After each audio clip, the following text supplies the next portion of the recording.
Thank you, Madam President. In December of 2015, nearly 200 nations gathered in Paris in order to reach an agreement that each country would make a commitment to the reduction of dangerous greenhouse gases that were warming the planet and causing more and more havoc across this entire world. That agreement is something that was hard won. It took the leadership of the United States because so much of the CO2 was red, white, and blue that had been sent up into the atmosphere since the dawn of the industrial age.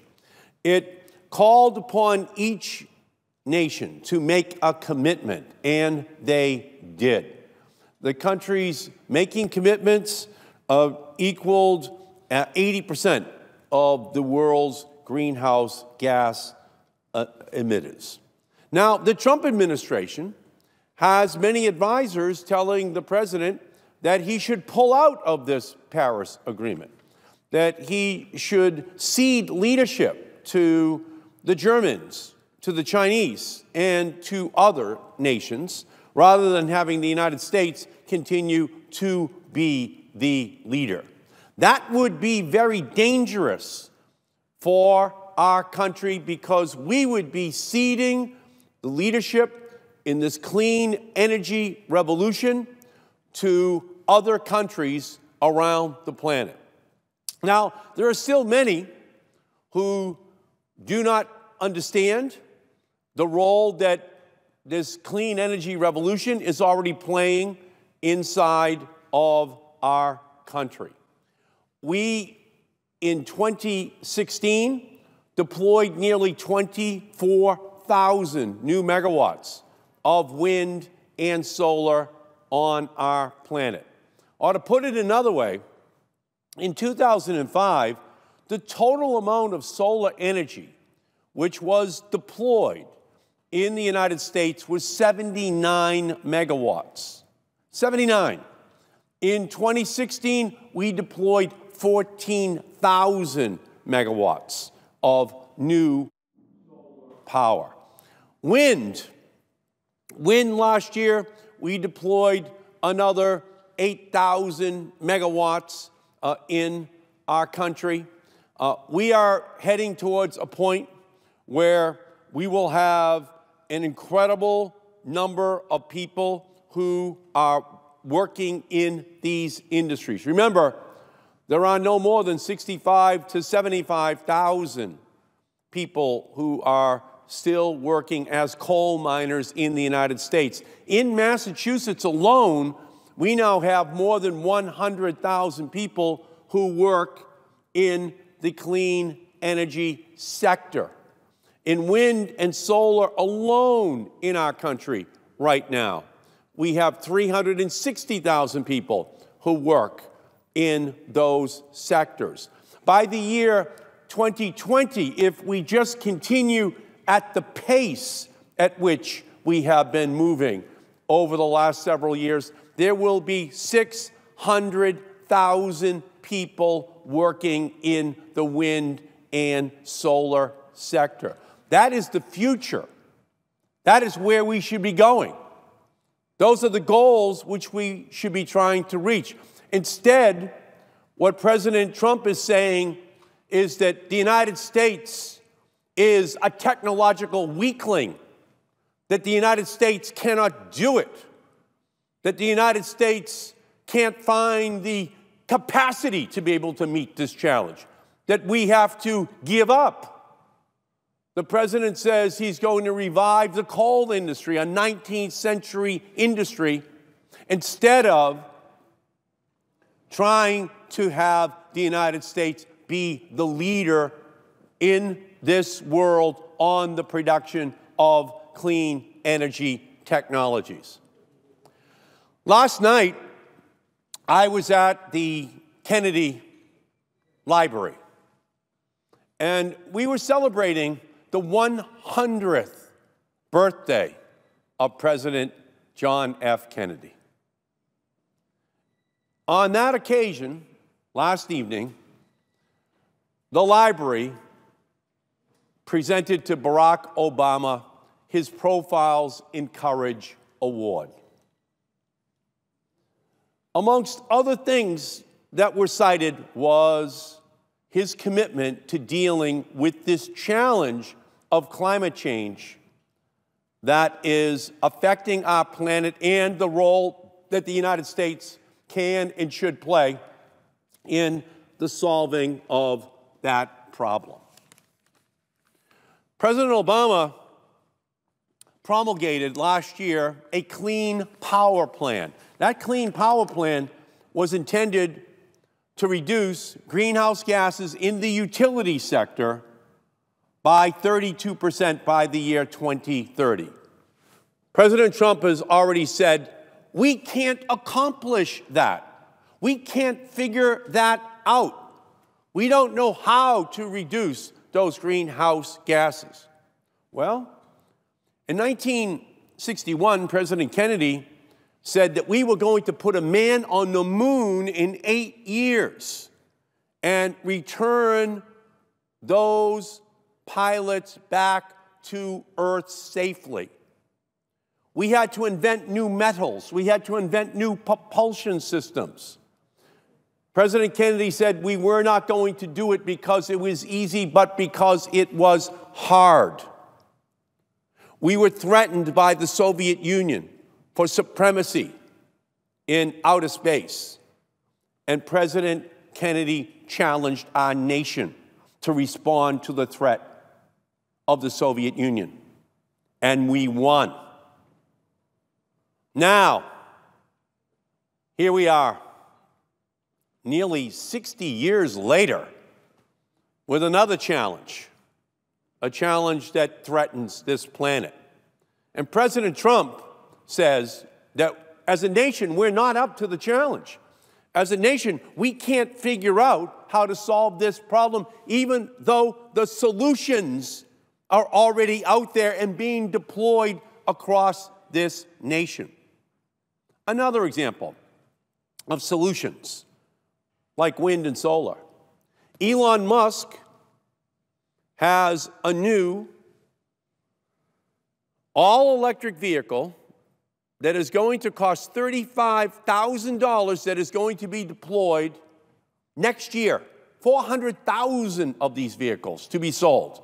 That's a game-changing moment in the history of the automobile going back to its invention. It's a game changer. To a certain extent, for existing industries, it's a game over moment unless they get into this all-electric vehicle revolution. And so what is Elon Musk doing? Elon Musk is creating a Darwinian, paranoia-inducing environment within which all of the rest of these automotive companies are now going to have to operate. Go electric or perish economically as a company. This is how far it's come. Right now, Tesla has a market value that for all intents and purposes is equal to Ford and to General Motors. That's how much the American people have given in their confidence to this company, to this man. We can do it. It should be the President of the United States who is saying we can do it. The rest of the world expects us to do it. Why do we continue to import oil into our country from Saudi Arabia? Why do we continue to import oil from other countries around this planet? Why can't the President just set as a goal that we are going to have 100% renewables in our country by the year 2050, that we're going to accept it as a national challenge in the same way that President Kennedy accepted the challenge in 1961 to put a man on the moon, to control, to dominate in out of outer space. So this is a letter to President Trump, which is in today's New York Times. And it's Dear President Trump is what this full-page ad says. As some of the largest companies based or operating in the United States, we strongly urge you to keep the United States in the Paris Agreement on climate change.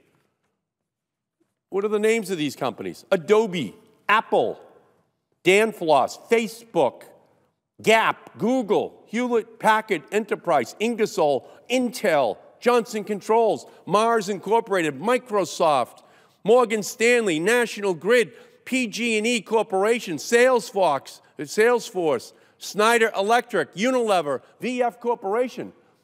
This isn't the president challenging companies in our country to respond to the challenge. These are the companies in America challenging the president to respond to the challenge. It's the Kennedy era on its head. It's like JFK in reverse. He's saying we can't do it when the private sector is saying we can. And ultimately, this challenge to our competitiveness globally is something that ultimately Donald Trump is going to forfeit for our workers. This opportunity to create jobs and markets and growth, it's going to be something that we lose. We need a president who is going to stand up for this stable, practical framework which is giving an incentive to the private sector to solve this problem. We will be creating jobs while saving all of creation. That is what the winning formula is going to be. And so, ladies and gentlemen, this Paris Agreement is going to lead to increased competitiveness and jobs and economic growth. And by remaining a party to the Paris Agreement rather than retreating, we will give Americans the opportunity to harness that can-do spirit and technical know-how to create new businesses and jobs. We will give our nation the opportunity to be a leader in global effort to address climate change. We will give America the opportunity to lead in this century and into the next. So I urge the United States to remain in the Paris Agreement. We can either be the leader or the laggard internationally in developing the new clean energy technologies that will drive our economy and help to combat climate change. But, ladies and gentlemen, it's a sad day for our nation when the President of the United States is challenged by the private sector to step up, especially when he calls himself the CEO president of our country. He is turning his back on these innovative companies that want to be able to create jobs here in our country in order to save our planet. I really pray for the well-being of our planet that the President honors this commitment. I think that the French yesterday made a huge statement in electing their new president, Macron. He was saying to the French people, we must engage the rest of the planet. We must work with the rest of the planet. The Paris Agreement was signed in France in December of 2015. That election yesterday, I think, should be taken as a signal that we should not be retreating from our global leadership.